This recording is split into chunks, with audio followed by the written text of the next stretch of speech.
Parte ad Agrigento la nuova campagna di informazione, sensibilizzazione, prevenzione e contrasto alle truffe degli anziani. Il progetto Io non ci casco sarà presentato domani giovedì con inizio alle 10:30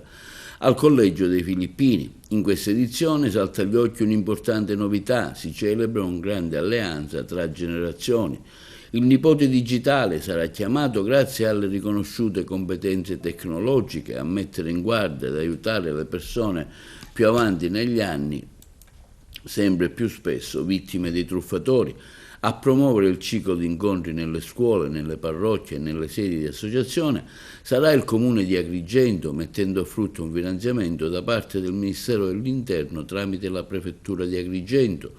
a curare la macchina organizzativa e l'assessorato alle politiche sociali di Palazzo dei Giganti, guidato dall'assessore Marco Bullo, che da mesi, con l'ausilio di qualificate figure professionali, ha programmato un'importante attività sul territorio.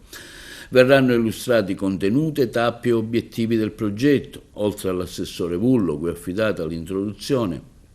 dell'evento, sono previsti i saluti del sindaco di Agrigento Miccichei, contributi tecnici della psicologa Teresa Urso, coordinatrice del progetto, e di Giancarlo Campisi, responsabile della gestione della piattaforma Comune Digital, e gli interventi istituzionali del dirigente dell'ufficio scolastico regionale ambito territoriale di Agrigento, Bernardo Moschella,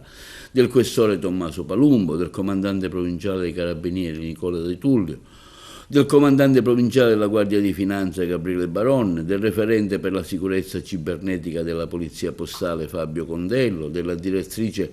presso l'unità operativa complessa malattie infettive e involutive dell'ASP, dottoressa Eliana Gucciardino, e in rappresentanza delle arcidiocesi sarà presente Don Giuseppe Cumbo.